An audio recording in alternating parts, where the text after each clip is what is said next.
Good afternoon, and welcome to today's event on data in the enterprise, presented by Talend. I'm Tammy Wincup, president of Protocol. At Protocol, our focus is to arm you as decision makers in tech, business, and policy with actionable news and analysis to be able to run your companies. Data is more valuable to the enterprise than ever before for growth, scale, and innovation. But that's also true for the hackers who are often trying to steal it, and for the potential risk to our reputations with improper access. Today, Protocol wanted to have a tactical conversation about how you as C-suite and board leaders balance the operational gains against the potential risk on the front lines.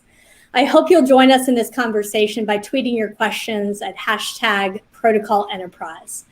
To kick things off, I'd like to welcome Crystal Beaumont, the CEO of Talend, a global leader in cloud data integration and data integrity.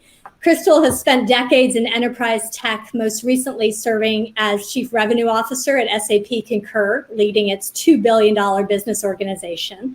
And now as CEO of Talend, Crystal and her team are on a mission to help organizations practice better data health. Welcome, Crystal. We're so glad you're here with us. Oh, thank you so much for having me. This is such a great topic, Tammy. Well, it's one you know well, and you can help educate us, which is everywhere I look, Crystal, across countless industries. I see another company calling themselves a data company or a data-driven company. And as the CEO of a true data company working with thousands of customers, my question is just being data-oriented enough anymore, or how should we be thinking about that?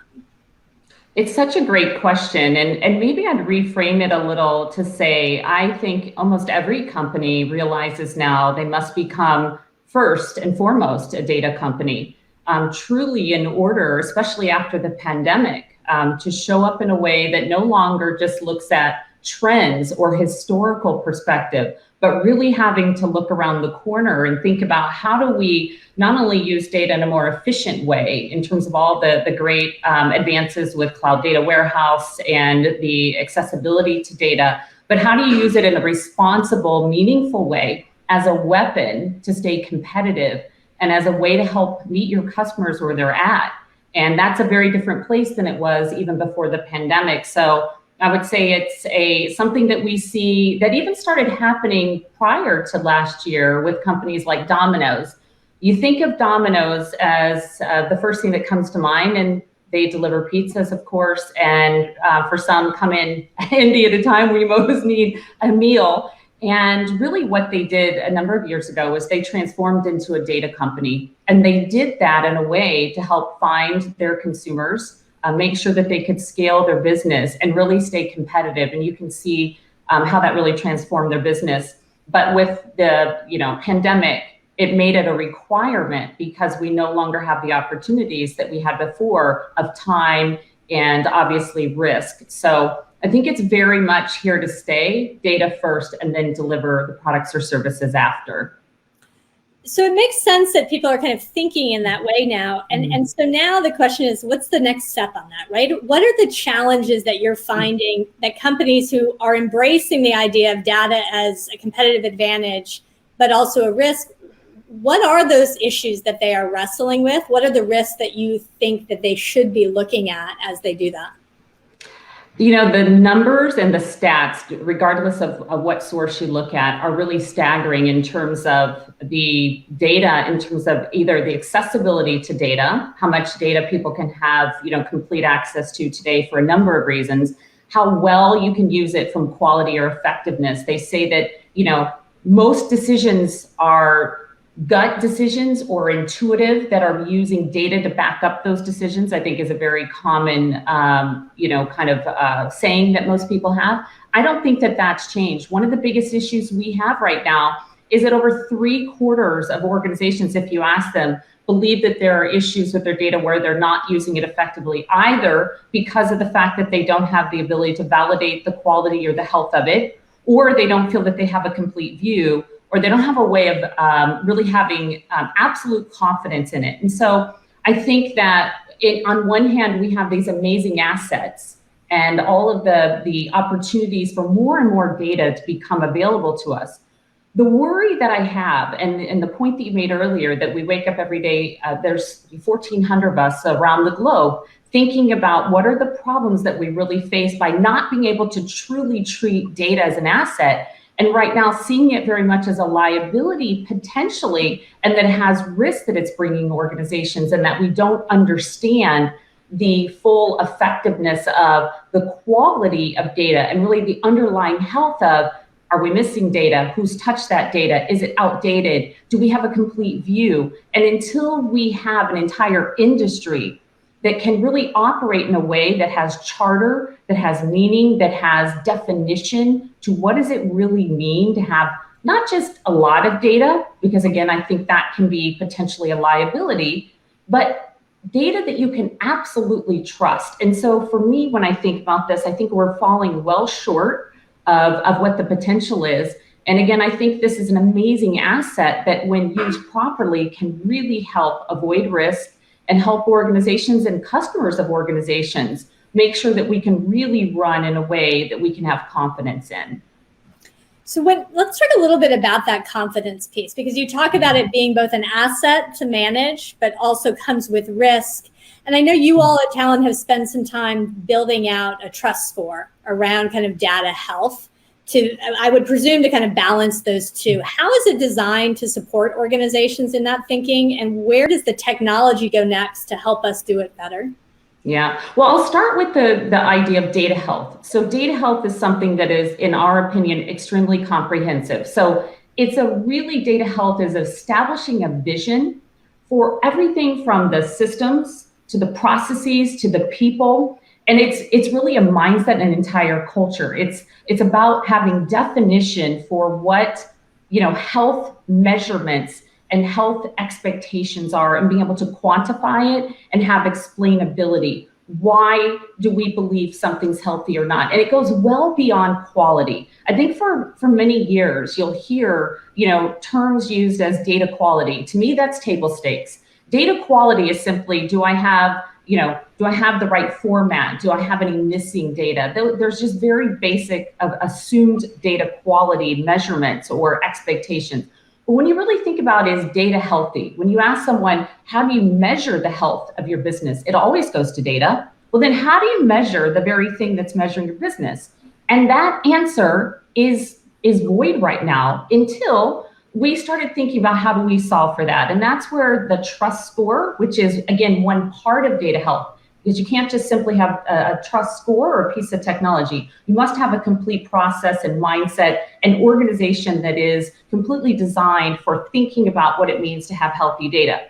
But for the very first time in the industry, what we really felt was necessary was to put a quantifiable measure, which is what the trust score is, to say, there is a quantifiable metric that allows us to apply it to a data set, whether it runs your business or whether it's used to analyze your business, that allows you to say that it's at a certain level of a quantifiable measure, 1 to 100. And behind that, explain why it's at that level, so that you have, for the first time ever, someone that can say, did something change in my business? If I'm using a report, for example, and I've been using it for weeks or months or years, and yesterday it was a 78, and today it's a 40, that's a problem. But today, there isn't any way in any organization to actually know that something changed. And as you know, data is a very dynamic thing. There's constant feeds, there's updates, people can touch it.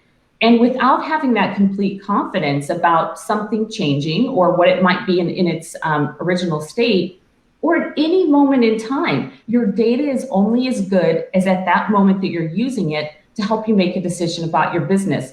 But even one step further, I can't tell you the number of hours that organizations have spent trying to figure out, once they think that there's a problem, and they usually only know because something seems off, the amount of time that they have to spend to go try to find the answer to the problem.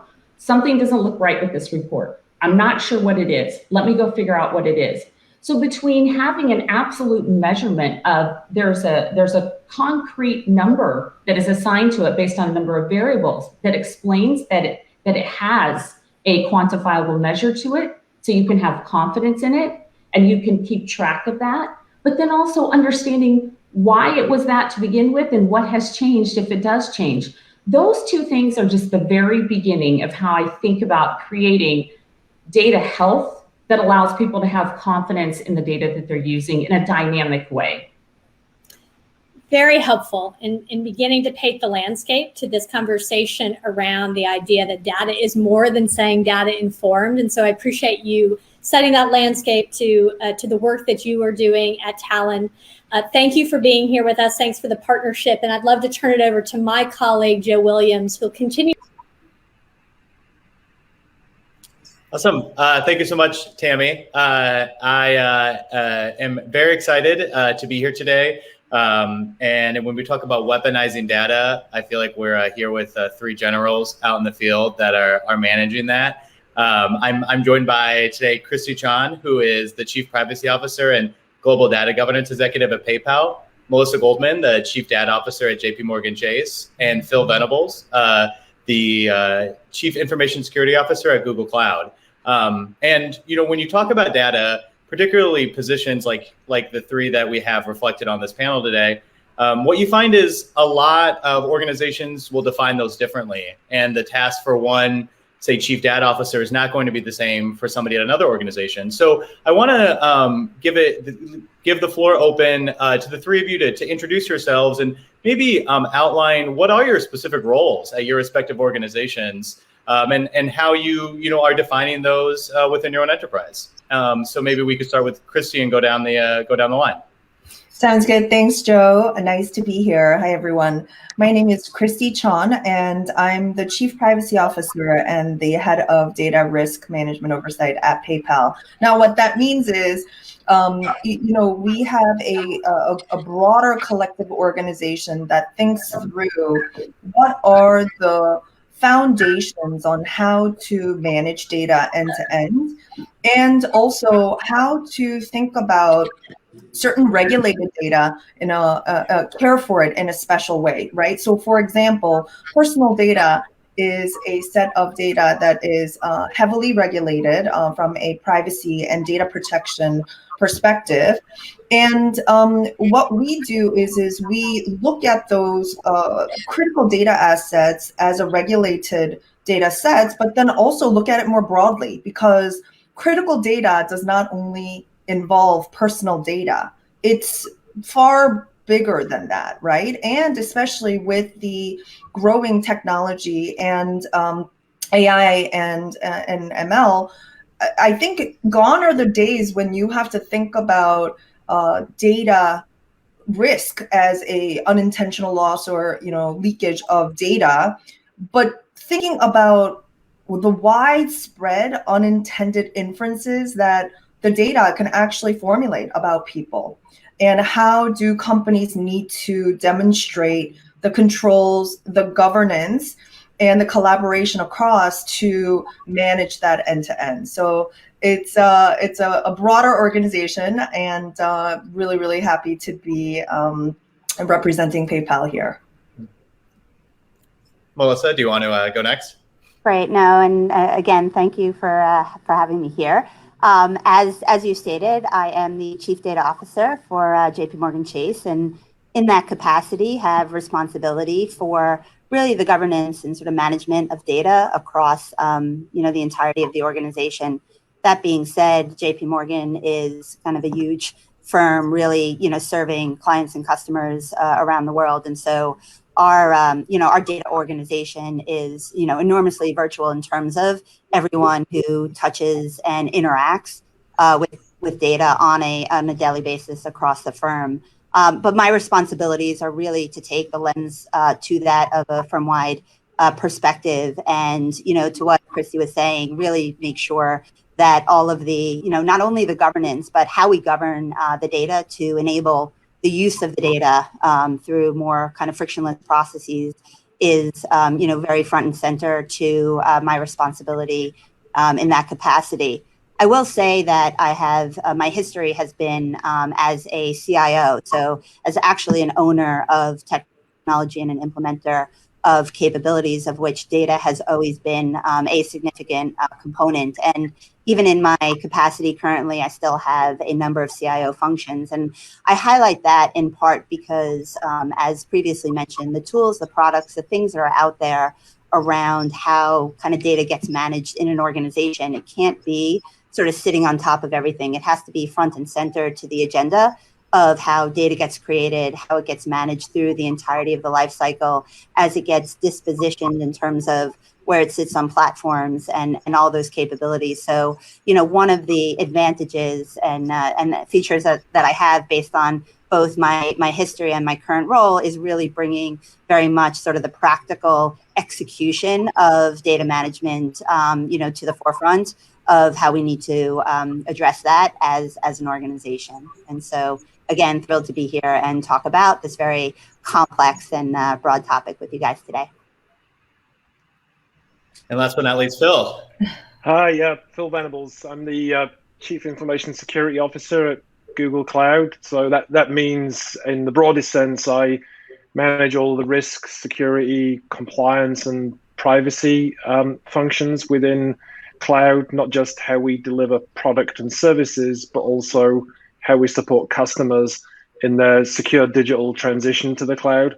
I think a big part of that is not just working with the security teams at major customers, it's also working with their CIOs, chief technology officers, and chief data officers to make sure that they're not only taking advantage of the enhanced data management capabilities in the cloud, but also taking advantage of a lot of the security, data migration, data labeling, and other analytics technology. And so one of the things that we're increasingly seeing is that many customers, as a result of that, are actually viewing the cloud as no longer necessarily a risk to manage, but actually becomes a major means of them managing resiliency and security risk as part of them getting more capability out of the data that they've got and the applications that they reimagine in the cloud. So definitely seeing security risk, privacy, and compliance as being something that's highly complementary to the mission of managing, governing, and getting major advantage out of the data an enterprise has. Yeah, and I think that's a great jumping off point, Phil, because you know, one of the things that you know, comes up in my conversations a lot when I'm talking with individuals who are kind of overseeing this data effort at organizations is just how widespread of an effort it has to be. And I think just even from how the three of you described your own roles, you really see the breadth of the focus as well as the touch points that you have throughout the enterprise. And so I'm curious, you know, as all of your organizations who really have the advantage of being really data focused for quite a while longer than maybe a lot of other companies out there, how have you seen your job change, and who are you working with more closely than maybe you haven't in the past? And just how do you manage, again, taking such a disparate concept like data and really turning it into something that's operational within your organization? And I'll leave it up to whoever wants to tackle that first.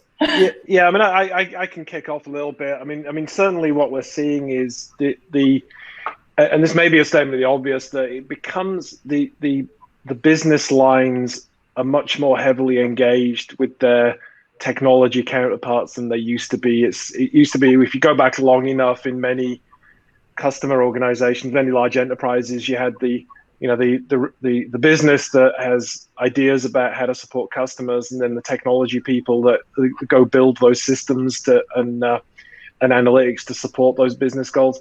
I think these days what we're seeing is in most organizations that have started to reimagine how they do innovation and how they digitize their business and how they improve their ability to work with their customers, it's very hard to differentiate between who are the technology people and who are the non-technology people. It's just one continuum now of people focused on building new support for customers and getting value out of the data the organization's got. And I think any time that you see silos, it's usually a predictor that there's probably going to be some reorganization to remove those silos so that everybody can work more closely together. And I think that's, for me, over the last few years, has been one of the more significant changes across most companies.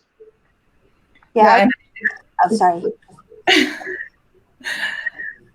I think what Phil said completely resonates, right? And this convergence of even topics like security and privacy and data, in the course of the last 10, 15 years, it's becoming much more prevalent. And I think that is absolutely the right trend that is being set, because, you know, historically, when I look back at my career journey as well, there were a lot of sort of policy folks, policy backgrounds, lawyers, right, who worked and started with privacy. It was a pretty large regulatory issue. And I would say over the last 10, 15 years, there's been a tremendous evolution on understanding technology that is going to understand what data is in what environment, understand how data moves in and out of your environment. Who do you share data with? What is it that you share that data with? And how do you actually understand anomalies, right? You know, as Crystal noted before, I think that awareness and that translation between the technology and the policy, and what Phil said before, which is to then link it to the business strategy and objectives, that is so critical, right? So then you look at both the risks and the opportunities as a collective, you know, what we call a scarecrow or a governing body of key execs who sit around the table and you know, discuss and align on these very issues. It is not just you know, the data officers, it is not just the security officers. In fact, it is not, it's everybody. It's product, head of technology, head of data, head of security, head of privacy. And I think that makes it so much more effective. Yeah, I was simply going to say, who don't you work with, right? Which my colleagues on the panel have duly covered. So that's, I think you'd be hard pressed to find someone in an organization that you don't need to interact with or who doesn't play a part in, you know, in the data journey. So absolutely couldn't agree more. And I want to direct this at Melissa, but then open it up to others as well. When you think about this concept of data strategy, you know, what does that look like? What does that look like at JP Morgan Chase? And what were some of the things that you had to keep in mind as you were developing what you wanted your data strategy to look like, acknowledging that it's a massive organization and that it's probably difficult to define it in one way. But what did that journey look like for you? Yeah, well, I mean, it's a journey that we're all on right now. So unfortunately, we can't say it's we're at its end, but rather I think we're more embarking. You know, to your point, I think the word kind of data strategies could be overloaded in terms of kind of what it is and what it isn't. As kind of mentioned earlier in some of the opening remarks, right? It's not only about sort of the opportunity to leverage data, but very much around, you know, the ability to do that in sort of a governed and controlled way. A lot of the focus around, you know, the current strategy as it pertains to these large data environments is really taking advantage of emerging capabilities and platforms that are out there that enable much more leverage of, you know, storage and compute and things of that nature. So, you know, in an effort to really realize that value across the various business functions, you know, knowing where you want your destination to be, how you want to enable the organization around that. So a lot of focus around, you know, leverage of cloud environments, you know, for hosting these environments, you know, have different kinds of security issues and, you know, general things that need to be accounted for in the strategy associated with them when we think about platforms. So it's a combination of all of that enablement,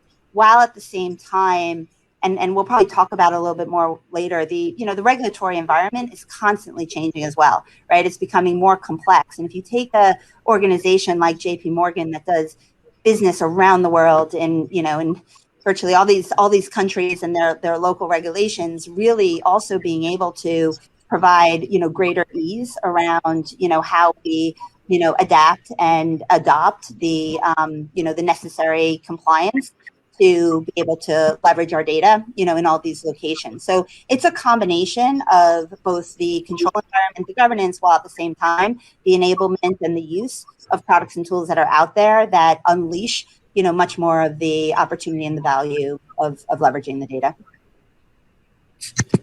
And there's definitely a proliferation of a lot of different tools that are now really aiming at this concept of citizen data scientists, citizen analysts, really empowering who you would maybe not think of as technologists in the past, to enable them to begin to use this data in a meaningful way within their own work. That obviously means that data is flowing through an organization like never before, and that of course brings up a lot of potential compliance and security issues. So I'd love to hear from both Christy and Phil about how is this the kind of concept of empowering citizen employees to be more data proficient, changing your job, and some of the considerations that either customers or your own organization had to keep in mind. And we can start with Phil from the security side and then go to Christy for the compliance.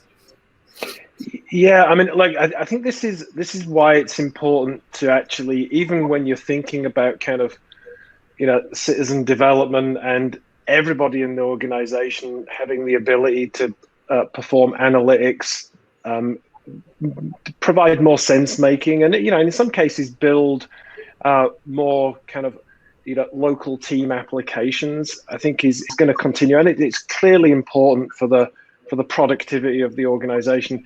However, the important thing is that this is done from the basis of a very strong platform, because it pretty much in every organization, not just the regulated ones or the ones that have extremely sensitive customer data, and obviously it's pretty much every organization that has some sensitive data.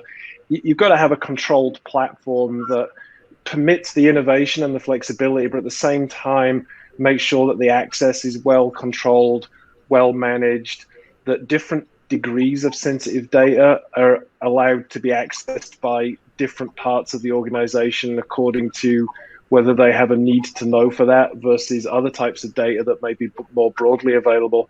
The other thing, and I think a lot of that is for most organizations is quite apparent, the need to manage privacy, confidentiality to protect against data leaks while still maintaining accessibility to the data.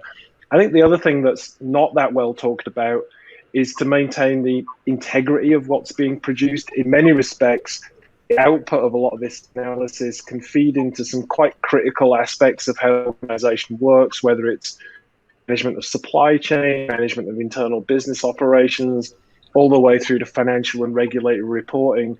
And unless there's adequate controls and validation and testing around what the whole organization is producing, then that can lead to some quite complicated issues. So I would say the important thing here is that organizations should select a platform that's not just great at the analytics and amassing large amounts of data, but also comes with a set of tools to enable the use of that platform to be managed in a high integrity, high confidentiality and controlled way that balances the innovation with the requisite amount of control that's needed.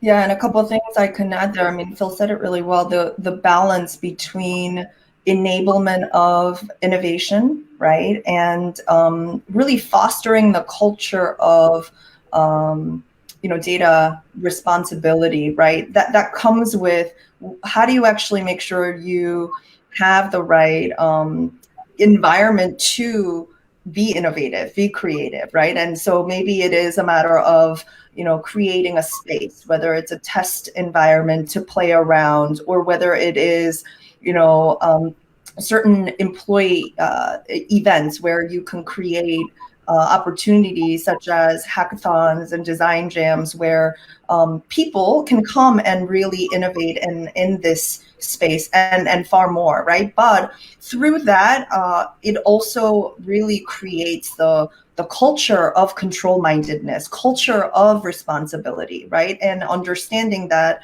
the why do we need to be mindful of not granting access, or why do we need to understand and be creative about aggregate and anonymous use of data and the effects of what the machine learning decisions may or may not have, right? I think what I love about this citizen as a data scientist concept is that it truly does invite people who've not probably been thinking about this topic to really think about it in their day-to-day work, and with all the right environment and the controls, right, as Phil shared.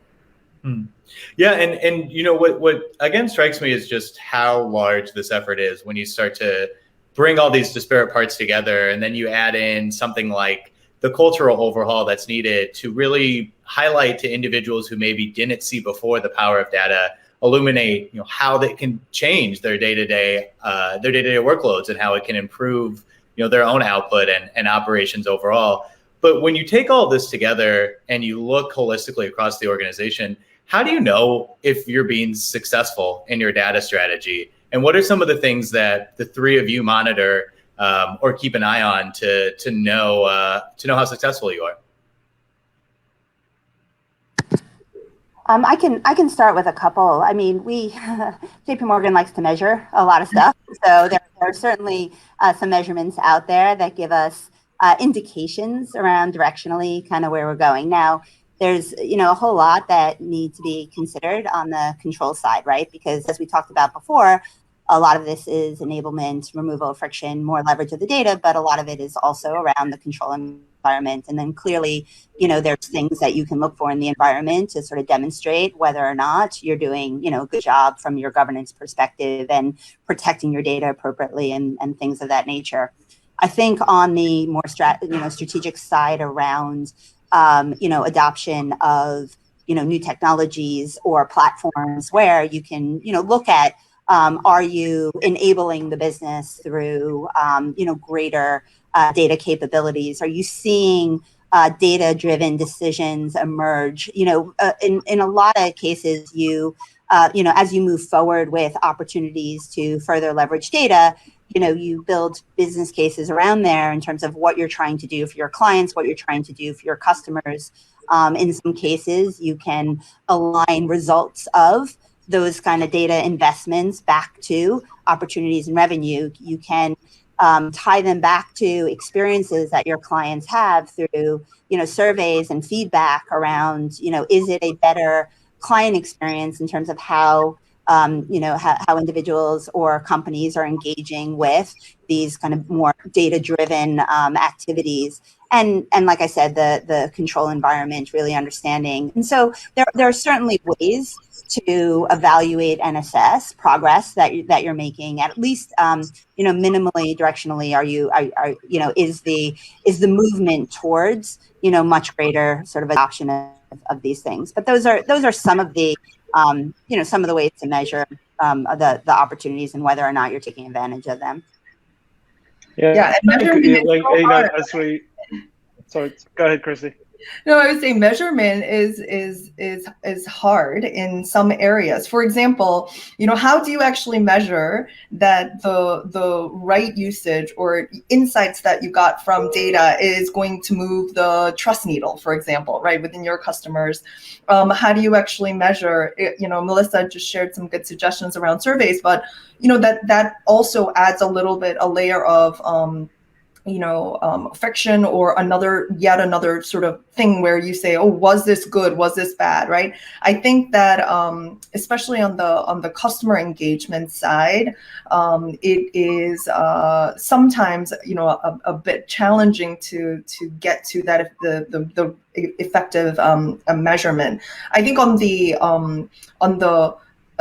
sort of the risk management and the compliance side, we also measure things like, well, how many incidents are happening that is resulting from a data quality issue? How many issues are we seeing across the process where you're seeing data as a challenge, or potentially reporting that has to go out where the quality checks are done and there's problems there, right? And so at least certainly from my experience, I'm finding that from a risk measurement, the compliance side, it's a little bit more tangible, easier to measure.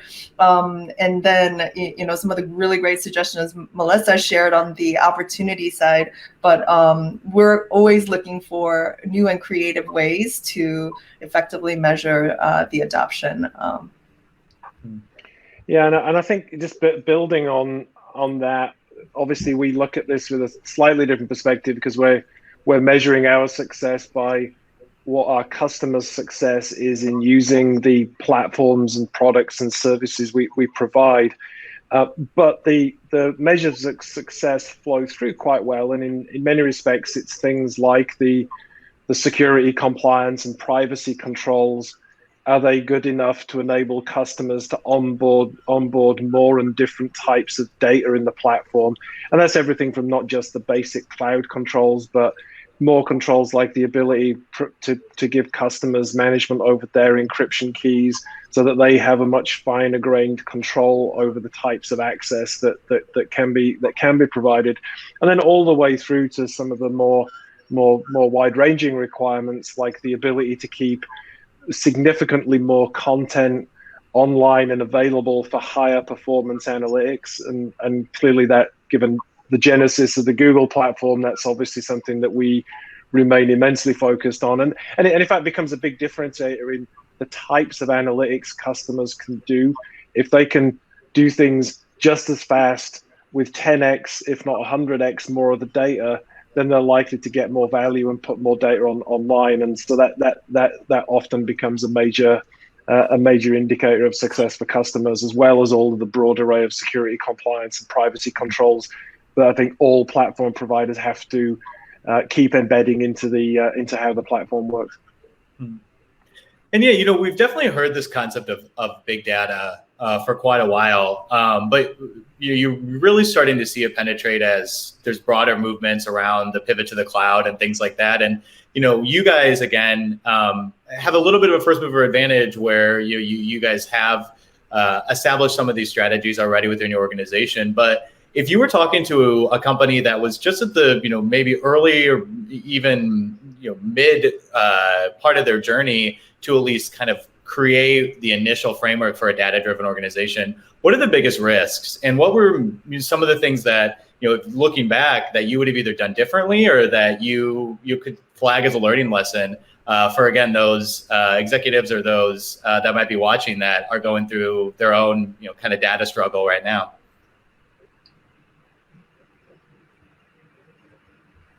And if anybody wants to jump in, if not, I can call on Christy to start off. Yeah, no, I can start. We wanted to avoid the multiple people.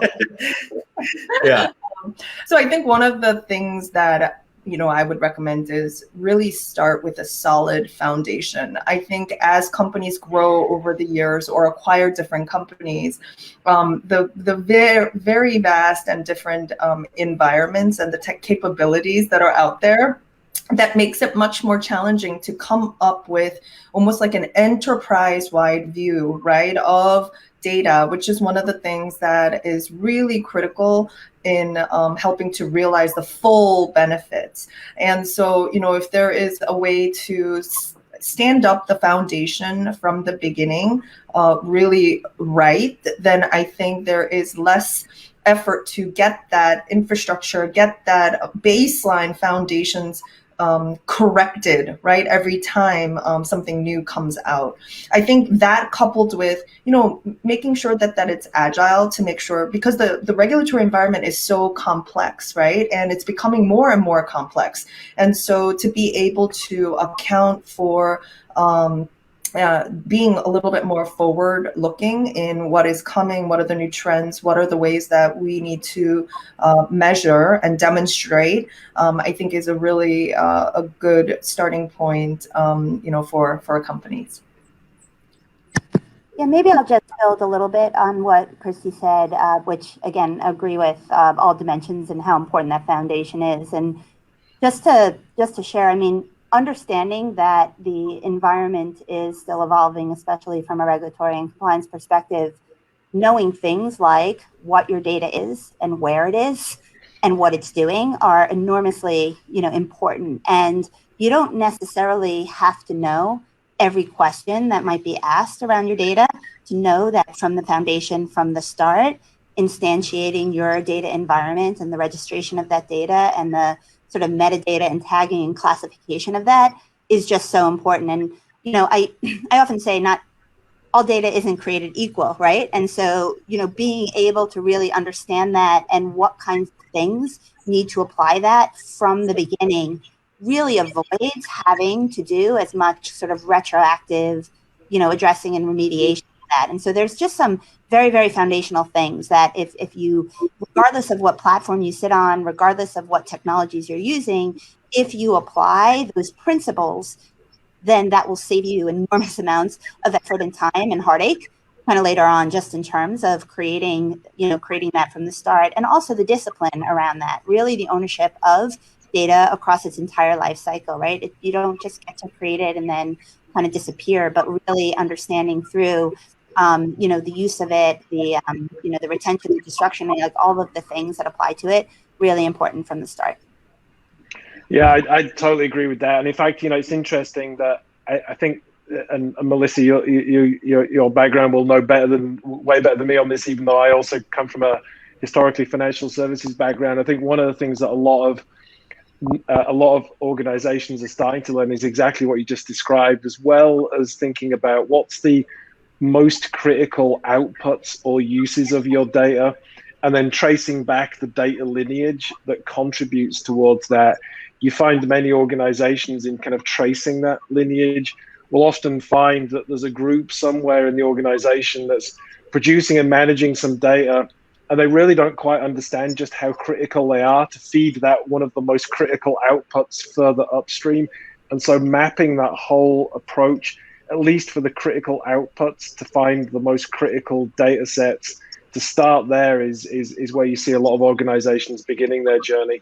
And then the other thing I'd say, which is kind of perhaps the obvious thing I'll say given my role, is for organizations when they're selecting a platform, whether it's in-house or whether it's an external service provider or a cloud service provider, to really think about the security, the control, the resilience, the reliability of the platform for all of the things that may end up there, not just the immediate thing they're putting in there. So you really want to make sure you're selecting a platform that can satisfy the control requirements for all your data, not just the first piece of data. And that often requires a little bit more rigor in selecting the platform. And you probably want to select a platform for whole groups of the organization as opposed to just individual teams. And that decision-making point gives you room for growth in the future, not just in terms of capacity, but in terms of the ability of the platform to secure whatever types of data you want to put in there.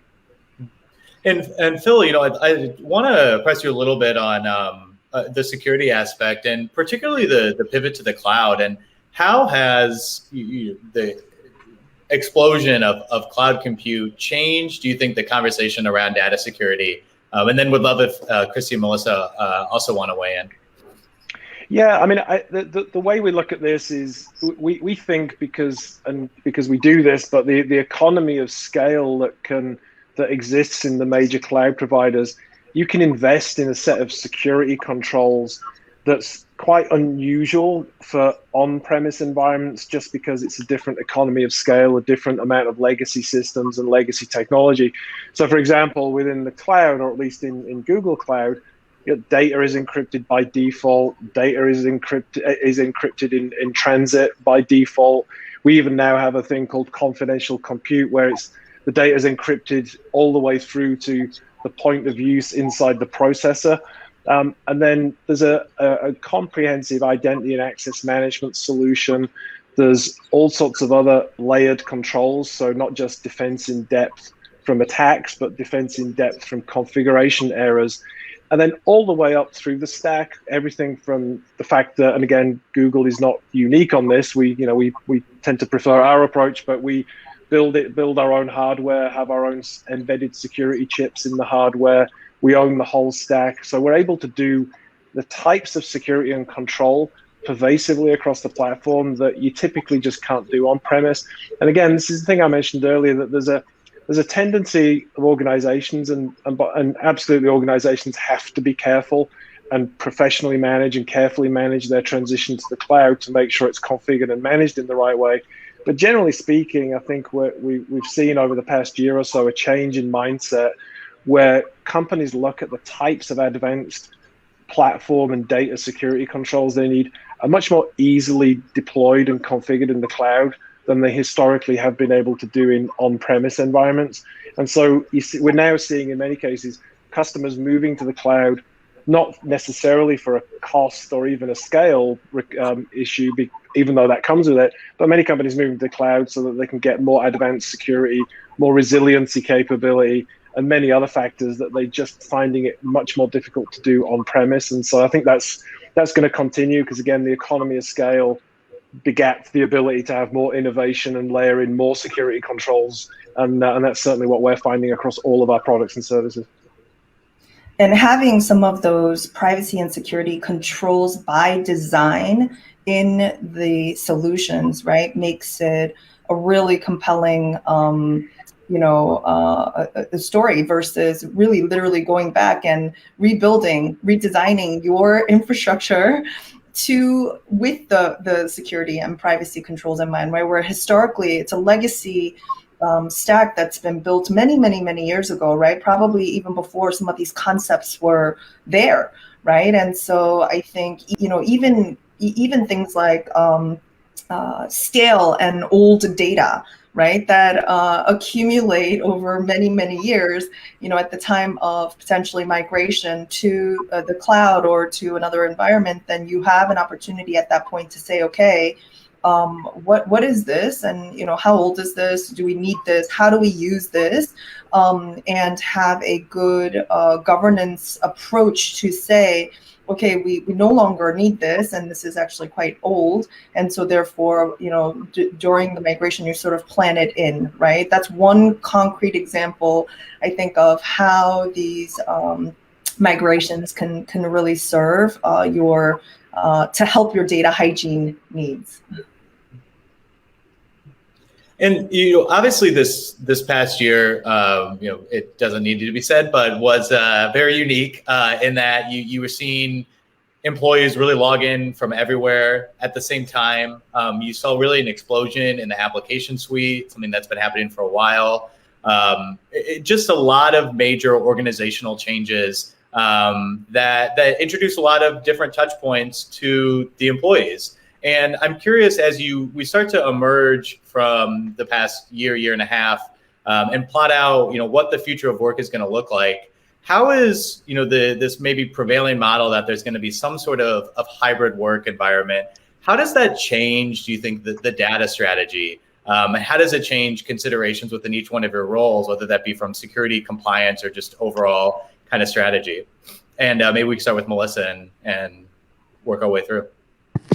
Sure. I mean, as you said, it's been a very transformational year, and in fact, there is going to be a lot of change in terms of how people work and how people interact, just generally, with processes and technology, and you very much saw, the need to be digital, right? Like, the sort of businesses that were really kind of shining through. The pandemic were ones that could, serve their clients and execute their businesses in a much more kind of data-driven, digital way in reaching, customers and clients and being able to perform activities. So if anything, it really accelerated, I think, how many different institutions and industries out there, for that matter, are, leveraging, data and technology to enable, their customers to, take advantage of it. I mean, it's everything from, streaming services to, how you might notarize or sign a document. Like, these things are all being, things that used to be in-person activities now present themselves as data, right? They present themselves as information, and it's digitized. So, I think very much, and it could be everything from sort of the employee tools that get used by these hybrid environments to just, more general knowledge around being able to, access, products and processes where, previously, you wouldn't think about the value of data in that component. I know, myself personally, I didn't do a lot of grocery shopping over the pandemic, right? I used, the products and tools available to me to get my groceries delivered, and the whole experience around how that was happening, and the fact that I could, going back to the Domino's example, like I could track my delivery, I could understand whether or not the product was there. I mean, this is all, accumulations of data information, and it's going to then, I think, serve, the universe particularly well in terms of, being able to create experiences that before, were much more, manual and involved, more friction points. And so those are just scratching the surface of examples out there, how data will continue to drive and how, if nothing else, it's going to be even more prevalent in terms of how people think about, their business and serving their employees and their clients. Curious, Christy, anything worth adding? Yeah, I think it's important to also highlight sort of the privacy angle to this, right? Because whereas in the past, the expectation, for example, around employees and what information gets shared with the employer may be very different, right, than what it may be or what it has potentially become. And I think always going back to the principles on what is it that we want to do, what is it that we want to accomplish. Do we want to make sure that for example, we want to understand that certain employees are not, right, taking meetings in all weird, odd hours of the day because of such a global nature. That's way different than, okay, is Joe taking meetings at a certain time, right? And so how do we actually enable insights, really good insights from the data that we are getting, and balancing that with the privacy considerations? I think it's going to be important. Convenience, and then the privacy, right? I think the example Melissa gave was really spot on. I love knowing exactly sort of where it is, but give me the option to say, I want this tracked or not tracked. I want me tracked or not tracked, right? And I think that transparency and really making it clear for the user experience is going to be even more important than what it used to be before.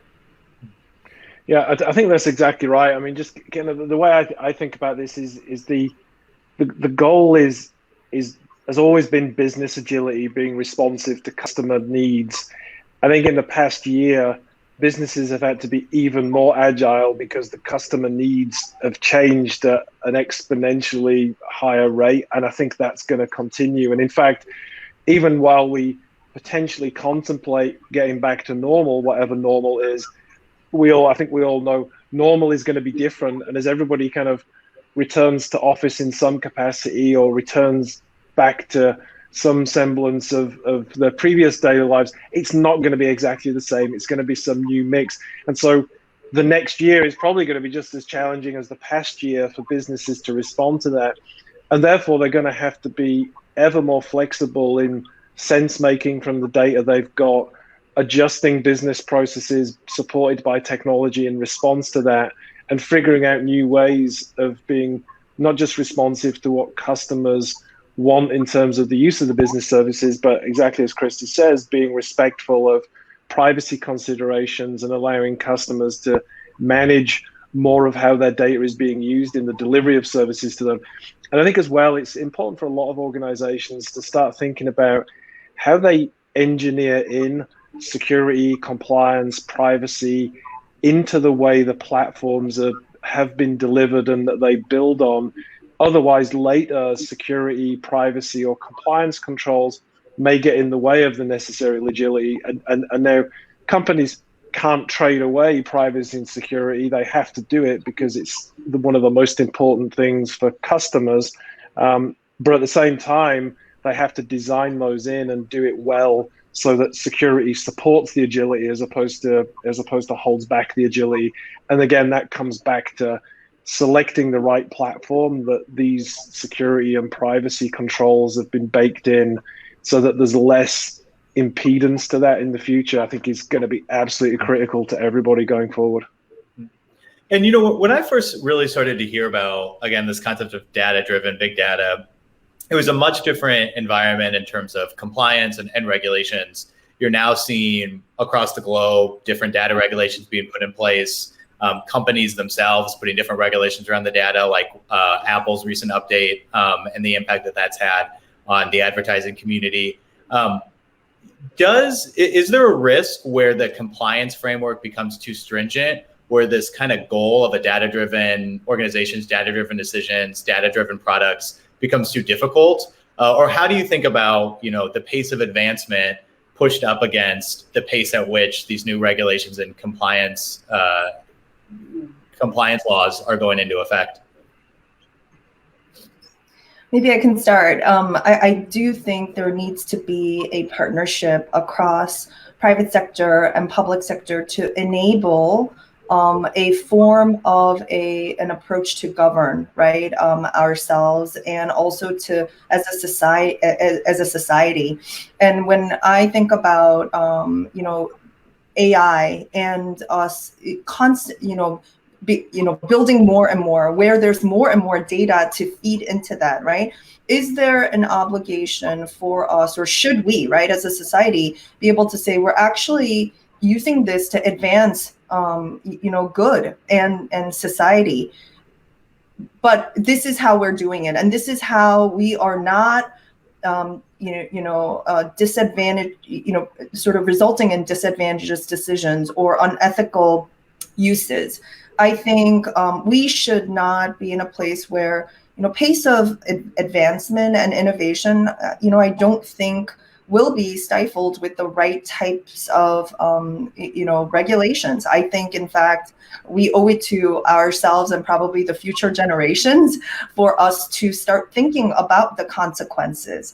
But I think I reiterate and I go back to the need for public and private partnership, because I think there needs to be education on both sides to be able to legislate and make good laws while helping companies to continue to innovate and do good, right? And so there's such an opportunity that I continue to look forward to really contributing in this space.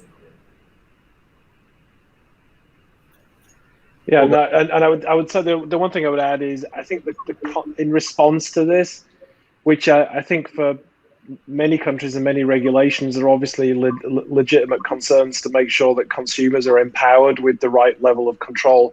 I think what that will drive is further concepts around digital sovereignty. So how the service providers can respond with all of the requisite controls and still support customers' desires for how things are protected in particular markets, and to be able to respond and adapt to those local regulations will be a key function of the platform going forward. Melissa, we'll have you wrap up. I mean, I vehemently agree.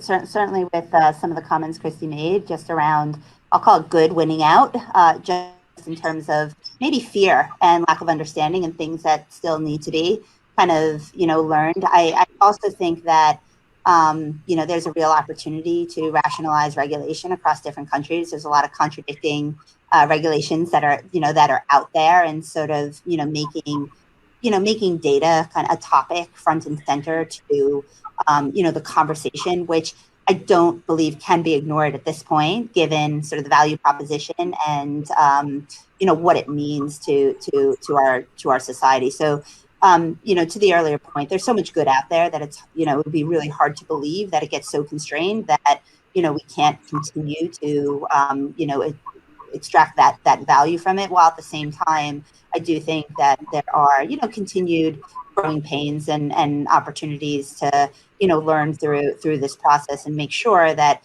as it evolves, it sort of lands in the right place. And so, we're going to continue to be very involved in that dialogue, on the go forward basis. Well, that puts us right at the end. I want to thank you guys so much for taking the time today and hopefully demystifying a little bit, what is a very complicated topic. You guys obviously are very busy. And so I thank you so much for the time and hope you enjoyed. Thank you.